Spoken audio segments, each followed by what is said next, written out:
नमस्कार, मैं पूनम और आप देख रहे हैं सरल न्यूज। आपको बता दें, दिल्ली विधानसभा चुनाव में जिस तरीके से भारतीय जनता पार्टी की प्रचंड जीत हुई है, उसके बाद लगातार एक ही मुद्दा और एक ही सवाल सबके मन में है कि दिल्ली का सीएम कौन होगा। तो इसी मुद्दे पे बातचीत करने के लिए हमारे साथ गुरुद्वारे के चेयरमैन है, सीधा जुड़ेंगे, जानने की कोशिश करेंगे। सर, क्या कहना है? दिल्ली वालों के लिए एक ही सवाल है, दिल्ली का मुख्यमंत्री कौन रहेगा? देखिए, ऐसा है, दिल्ली का जो भी मुख्यमंत्री बनेगा, दिल्ली में बीजेपी की सरकार, यानी पिछले 25 साल बाद अगर टोटल लगाया जाए तो 25 साल बाद बीजेपी का दिल्ली में एक सरकार बनने जा रही है। मोदी जी की लहर थी, मोदी जी की गारंटी थी।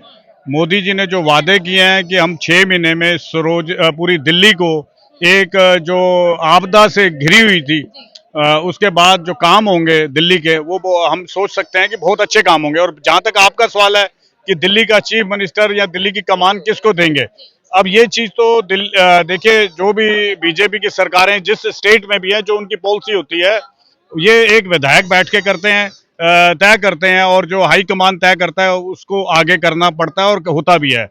और जहां तक एक पब्लिक की व्यूज हैं, जैसे मैं अगर नई दिल्ली एरिया से अपना हूँ, तो प्रवेश वर्मा जी ने साहिब सिंह वर्मा जी के जो बेटे हैं, चीफ मिनिस्टर के बेटे हैं। अब उस हिसाब से जब इनको गारंटी दे के इन्होंने एक वादा किया था कि मैं आज से 6 महीने पहले इन्होंने टारगेट कर दिया कि दिल्ली में जो दिल्ली का सीएम केजरीवाल है वो भी हार रहा है। उनकी कैलकुलेशन इतनी बढ़िया थी और उन्होंने हराया। तो देखा जाए तो 90% चांस उनका है। नहीं, 90% तो देखिए, अब ये तो मोदी जी के ऊपर है। मोदी जी आज जैसे आ रहे हैं और वही डिसाइड करेंगे। अब जैसे मैं सिख कम्युनिटी का हूं, तो हम तो ये भी कहेंगे कि दिल्ली में जो पंजाबी कम्युनिटी आज तक जो बीजेपी के साथ नहीं जुड़ी थी, लेकिन मनजिंदर सिंह सिरसा जी की वजह से दिल्ली में जो सीटें हैं, कैलकुलेशन अगर आप करें तो 15 में से 13 सीटें पंजाबी लोबी ने, सिख और पंजाबियों ने दिल्ली में बीजेपी की सरकार के लाने में बहुत बड़ा योगदान दिया है। तो ये भी देखा जा सकता है कि अब मनजिंदर सिंह सिरसा जी का नाम भी चल रहा है, जो सुनने में है, उनको भी लाना चाहिए। क्योंकि एक अब आगे आने वाले टाइम में, जैसे पंजाब के अंदर अभी इलेक्शन है 1.5 साल बाद, तो काफी हल निकल सकता है। किसानों की समस्याओं में भी मनजिंदर सिंह सिरसा ने बहुत बड़ा एक रोल अपनाया था और अच्छी वोटों से जीते भी हैं। हाँ। दिल्ली में 15 साल शीला दीक्षित ने अपनी सरकार चलाई। आम आदमी पार्टी ने भी महिला कार्ड खेला। क्या भाजपा भी कोई महिला मुख्यमंत्री दे सकती है? देखिए, अब ये तो डिसाइड हाईकमान के ऊपर है, दे भी सकते हैं। लेकिन अब 25 साल बाद जैसे बैठने में आया कि भाई बाहर बैठे रहे हैं हम लोग। अब मैं सरोजिनी नगर का ही नाम लूं, केजरीवाल को भी बना दिया था, शीला दीक्षित को भी चीफ मिनिस्टर बना दिया था। हमने ना शीला दीक्षित को एक दफा देखा सरोजिनी नगर में, ना केजरीवाल को देखा। अब जहां आप खड़े हैं वहां पे ना कोई ईंट तक नहीं लगाई है। हम चीफ मिनिस्टर तो चुन देते हैं दिल्ली में अपना नई दिल्ली एरिया से, लेकिन वो लोग नजर ही नहीं आते। अब जो कमिटमेंट पर पे विश्वास है कि काम करके दिखाएगी, क्योंकि 2 करोड़ रोजगार के वादे तो भाजपा ने कब से किए हुए हैं, वो भी पूरे नहीं किए। तो दिल्ली की घोषणा पत्र पे कैसे विश्वास करेंगे? देखिए, ऐसे है, मोदी है तो मोदी के वादे तो गारंटी है। मोदी जो भी काम किए तो नहीं हो पा रहे। नहीं, बिल्कुल हो रहे हैं। कौन सा काम रुका है? बिल्कुल हुआ है। रोजगार खत्म हो रहा है। नहीं नहीं, ऐसा कुछ नहीं है। रोजगार भी चल रहे हैं, ठीक ठाक चल रहा है। कोई ऐसी मेरे हिसाब से, अगर मेरे पास डेटा नहीं है, रोजगार में भी बिल्कुल ठीक है। कोई बीजेपी मोदी की गारंटी होती है, हर काम वो करते हैं। सर, आपने कि गवर्नमेंट जॉब की जो पद है वो खाली पड़े हुए हैं, लेकिन सरकारी नौकरियां नहीं लग रही हैं, बच्चे पढ़ रहे हैं, बच्चे आत्महत्या कर रहे हैं, वो सवाल भी तो उठ रहे हैं ना, वहां गारंटी क्यों नहीं पूरी? मैं आपको बताऊं, देखिए, जैसे अब मैं सरोजिनी नगर को ही लूं, 3500 फ्लैट थे पहले। अब ये स्मार्ट सिटी में 16,000 फ्लैट बन रहे हैं, सरकारी फ्लैट, कोई प्राइवेट फ्लैट नहीं बन रहे। अब उसके साथ ही केदवाई नगर में फ्लैट बने हैं, काफी संख्या में फ्लैट मल्टी टावर बने हैं, और वो भी फुल हैं। अब जैसे अब सरोजिनी नगर में 16,000 टावर बन रहे हैं, ये भी फुल होने हैं। तो सरकारी नौकरियां हैं तभी तो फ्लैट पे आएंगे लोग। अब आरकेपुरम हमारे नियर बाय है, वहां पे भी मल्टी स्टोरी टावर बनेंगे, तो नौकरियां हैं। ऐसी बात नहीं है कि नौकरियां नहीं है। 38 लाख नौकरियां हैं और इनके वादे पूरे हैं। अब ये तो देखना पड़ेगा ना, अगर सरकारी नौकरियां या नौकरियां नहीं मिलेगी तो 5 साल कोई दूर थोड़ी ना है। सरकार ही चुनती है, पब्लिक ही चुनती है। अगर वो तो मिनट ही नहीं लगाएगी बदलने में। ये तो सरकार के ऊपर होता है ना, सॉरी, पब्लिक के ऊपर होता है तो ऐसा कोई नहीं है कि भाई नौकरियां नहीं मिलेंगी, काम मोदी की गारंटी जहां तक है वो हर मामले में पूरी उतरती है, फिट फॉट है, वो कोई ऐसी बात नहीं है। जिस तरीके से जो दिल्ली का चुनाव ज्यादातर जो मुद्दा बड़ा रहा यमुना का, सड़कों का, पानी का, इस मुद्दे पे भाजपा कितना काम करे? मुझे लगता है भाजपा सरकार 25 साल बाद आई है और मोदी जी की गारंटी के साथ आई है। तो जो हमारे पिछले 15 साल से केजरीवाल जी ने काम नहीं किया, हमारी यहाँ से सीएम थे, हमारी यहाँ सरोजनी नगर मार्केट में एक ईंट तक नहीं लगी। तो अब हमें पूरा विश्वास है, बीजेपी जितने वादों के साथ आई है बिल्कुल 100% वो सब काम होंगे। मैं आपको एक और बात बता देता हूँ, जब तक यहाँ बीजेपी के एमएलए रामबत जी थे, ये जितना मार्केट में आप पत्थर लगा हुआ देख रहे हैं ये उनके टाइम का लगा हुआ है। ये जितने भी यहाँ काम हुए हैं रामबत जी के टाइम के हुए हैं। जब से केजरीवाल जी या शीला दीक्षित जी रही, कोई भी एक भी काम नहीं हुआ। हम 100% उम्मीद करते हैं हमारे दिल्ली के सीएम बनते ही बीजेपी के और हमारी मार्केट में और हमारे दिल्ली शहर में काम होना स्टार्ट हो जाएगा। मतलब डबल इंजन की जो सरकार बनेगी तो काम डबल स्पीड से ही होगा दिल्ली। 101% डबल स्पीड से काम होगा। और आप देखिए मोदी जी के जहां जहां भी सरकार बढ़ती जा रही है, हैट्रिक है इनकी एकदम, काम करने की स्पीड। और हमें तो पूर्ण विश्वास है और दिल्ली की जनता को भी पूर्ण विश्वास है कि इसी वजह से वो इतनी भारी मतों से जीते हैं हमारे सब। और हम चाहते हैं जल्द से जल्द दिल्ली में सरकार बने, हमारा सीएम मिले और काम चालू हो जाए। तो सीएम पद का चेहरा कौन रहे? हम तो परवेश वर्मा जी को चाहेंगे, हमारे एरिया से जीते हैं और शक्तिशाली नेता है और सीएम कैंडिडेट को हराया, सीएम को हराया। तो 101% हम चाहेंगे कि बनना चाहिए उनको। आप क्या कहेंगे सर, जिस तरीके से दिल्ली में 10 साल आम आदमी पार्टी ने सत्ता राज की और फ्री की सुविधाएं दी, जो भाजपा लेकर आई है कि हम 2500 रुपए देंगे महिलाओं को, बिजली फ्री देंगे, उस पर काम होगा या फ्री की जो सुविधाएं हैं वो बिल्कुल बंद हो जाएंगी? देखिए ऐसा है, आपके दो सवाल थे। पहला तो सीएम कौन होगा, जी बिल्कुल। दूसरा था कि गवर्नमेंट जॉब्स में एम्प्लॉयमेंट क्यों नहीं है। हाँ बिल्कुल। ठीक है, मैं अमेरिका और कनाडा जाता हूँ, मेरे बच्चे वहाँ हैं। वहाँ गवर्नमेंट जॉब्स में 90% ब्लैक्स हैं। तो मैंने बच्चों को पूछा कि यहाँ ऐसा क्यों है कि ब्लैक से ज़्यादा क्यों है। तो उन्होंने बताया कि यहाँ प्राइवेट सेक्टर में लोग ज़्यादा खुश होकर काम करते हैं और ज़्यादा सैलरीज मिलती हैं। गवर्नमेंट जॉब उनके लिए सेकेंडरी जॉब है।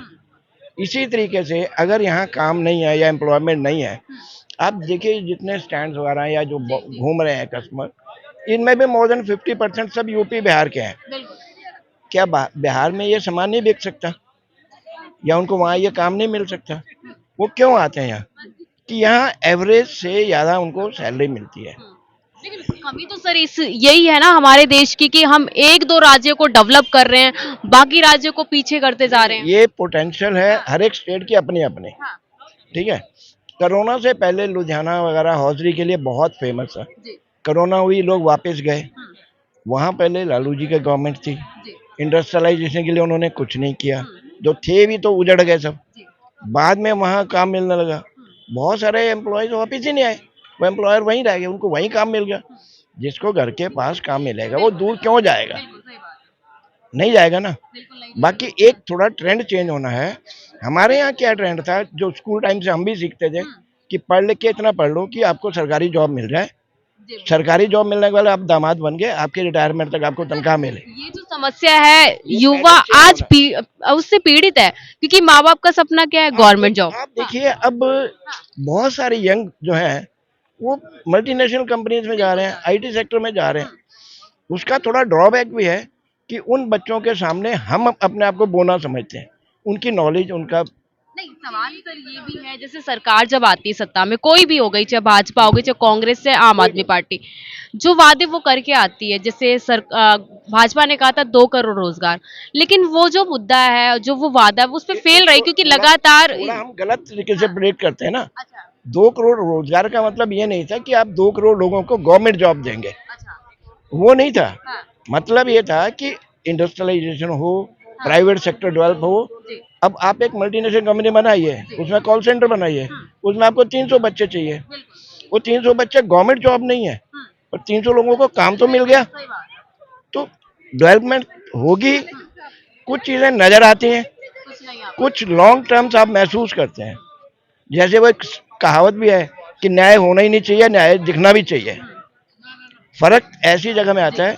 अब देखिए शीला दीक्षित के टाइम में 15 साल जब कांग्रेस थी, उन्होंने खूब काम किया, नजर नहीं आया, या आया तो मेट्रो शुरू करी या कुछ और छोटे मोटे, उसके बाद वो नजर नहीं आया, गए। आप पार्टी आई, लोगों ने उम्मीद लगाई कि ये करेंगे, डिलीवर करेंगे, कितना डिलीवर कर पाए कितना नहीं कर पाए ये परसेंटेज पे डिपेंड करता है। वो नहीं कर पाए ज्यादा, वो गए, अब ये आए हैं। अब इनकी कंपल्शन क्या है? इन जैसे अब भाजपा ने सरकार बना ली, डबल इंजन की सरकार दिल्ली में बन गई, तो जो काम आम आदमी पार्टी या कांग्रेस नहीं कर पाई, उन कामों पे अब काम होगा। अब मैं बता देता हूँ आपको। जैसे सेंटर के पास फंड्स हैं, सेंटर सबको रिलीज करती है, आप भी हो या मैं भी हूँ और मेरे को फंड्स देने हो, तो मैं अपने उसको दूंगा जो मेरे फेवरेबल है। हाँ, ये तो है। जो सारा दिन मुझे गालियां निकालता है उसको तो मैं सबसे एंड में दूंगा। तो मैं मानते हैं कि आम आदमी पार्टी इसलिए काम नहीं कर पाई। वो उन्होंने कुछ नहीं कर पाए, कुछ लेम एक्सक्यूजेस थे, हाँ, और उन्होंने उसको कम्बल की तरह ओढ़ लिया। तो नतीजा क्या हुआ कि आज ये इनका एकदम ये क्यों पलटा है कि जो पढ़ा लिखा तबका ना, उसने देखा कि 10 साल में हमने देख लिया, ये लेम एक्सक्यूजेस देते रहे, अच्छा, करना है या नहीं करना। कुछ इन्होंने घोषणाएं ऐसी करी जो फिजिबल या प्रैक्टिकल ग्राउंड पे हो ही नहीं सकती थी। अब मेट्रो चल रही है, अब पीएम को चिट्ठी लिख रहे हैं कि जिसमें 50% स्टूडेंट्स के लिए अब उनको भी पता ये होनी नहीं है, वो सिर्फ जनता को दिखाना है कि मैंने तुम्हारे लिए ये भी कोशिश करी, मैंने ये भी किया, कुछ नहीं। अगर आप इतने डिलीवर करने में विश्वास रखते थे तो पंजाब में 2.5 साल में 1 रुपया भी किसी को क्यों नहीं दिया? आप ये डिक्लेयर कीजिए, आपने कहा था मैं जनता से पूछूंगा कि मैं क्या करूं, आप अब डिक्लेयर कीजिए ना कि पंजाब गवर्नमेंट में बताएं कितनी औरतों को पैसे मिले, किसी को 1 रुपया नहीं मिला। आप सिर्फ उसको बताने के लिए करते हैं, डिलीवर करने के लिए नहीं करते, एफर्ट्स नहीं है। सर एक लास्ट सवाल, क्या दिल्ली का चेहरा परवेश वर्मा होंगे जो सीएम पद का, या कोई और? अब मैं आपको उसको ऐसे ले सकते हैं कि आपने एक फ्रेमवर्क बना दिया कि ये फ्रेम है, इसके अंदर रह के आपको काम करना है। अगर आप फ्रेम के अंदर कर रहे हैं और बाहर से आपको पूरी सपोर्ट मिल रही है तो आप कामयाब हैं। अगर आप फ्रेम के अंदर रह रहे हैं और बाहर से कोई सपोर्ट नहीं है तो कामयाब नहीं हो सकते। जो फंड्स या जो डेवलपमेंट के लिए पैसा चाहिए उसको टाइम पे मिलना चाहिए, तभी तो काम होगा। ठीक है ना जी? अब ये तो ऐसे ही हो जाएगा कि आपने खाना बनाया, आप पहले खाना खा लो, सब्जी बाद में मिलेगी, फिर बिना खाने के आप सब्जी खाओ। चेहरा चेहरा सीएम। चेहरे से फर्क नहीं पड़ेगा, क्योंकि अब लेकिन सर जिस तरीके से परवेश वर्मा ने मेहनत की, दिल्ली के पूर्व मुख्यमंत्री को हराया, वो भी तो सवाल उठता है। नहीं, वो कोई झगड़े की जड़ नहीं है, वो झगड़े की जड़ नहीं है। जो भी आएगा उसको पार्टी के साथ, पार्टी लाइन के अंदर और फ्रेमवर्क के अंदर काम करना पड़ेगा। अगर वो डिलीवर नहीं करेंगे तो जो शीला जी की पार्टी गई, आज पिछले 3 इलेक्शन में डक है। हो सकता है आने वाले 15 साल में अगर ये डिलीवर करते हैं और ये बनाते हैं, काम भी दिखता है, तो अब ये विल पावर की बात है। नितिन गडकरी जी ने जब नेशनल हाईवे संभाला, गवर्नमेंट से उनको फंड मिले या नहीं मिले, उन्होंने अपने लेवल पे डेवलप किए। आज उनके पास सरप्लस है। वो कहते हैं, लोग मेरे से पूछते हैं जी नया प्रोजेक्ट क्या है, हम पैसे लगाना चाहते हैं। अब उन्होंने ये तो नहीं कहा ना कि मुझे पीएम पैसे नहीं देता या मुझे मोदी पैसे नहीं देता। वो खुल्लम खुल्ला कहते हैं मुझे 1 रुपया नहीं चाहिए सेंटर से। और उन्होंने पूरे हिंदुस्तान में आज की डेट में मेरे ख्याल 53 हाईवेज का काम चल रहा है काम अच्छा हुआ है। और 127 अंडर प्रोजेक्ट है। तो उसके लिए उनके पास फंड्स कहाँ से आ रहे हैं? मोदी तो नहीं दे रहे उनको, वो अपने दम पे कर रहे हैं ना। अगर आप इतने ही थे और आपको जनता के हर सेक्टर से, सवाल सीएम पद का चेहरा है। उससे फर्क नहीं पड़ेगा, मेरे हिसाब से नहीं पड़ेगा। लेकिन मेन, आप एक टीचर स्कूल में है, प्रिंसिपल है, एडमिनिस्ट्रेटर है, वो एडमिनिस्ट्रेट कर रहा है स्कूल को, बच्चों को भी करता है, टीचर को भी करता है। अगर कोई प्रिंसिपल वीक हो जाता है तो टीचर ही नहीं सुनते उसकी। तो मायने रखता है डिलीवर क्या हो। से कोई भी हो सकता है, काम करवाने वाला पीएम मोदी है। बस बस। तो देखिए कैसे सुना, सर का कहना है कि सीएम पद का चेहरा कोई भी हो सकता है, लेकिन जो भी व्यक्ति होगा वो दिल्ली में विकास करेगा, डबल इंजन की सरकार है उसमें काम होगा। और जो आम आदमी पार्टी पिछले 10 साल से जो वादे करके आई है, लेकिन भाजपा उन वादों को पूरा करेगी। देखना ही होगा कि सीएम पद का कौन चेहरा होगा। मैं पूनम, आप देखिए सरल न्यूज।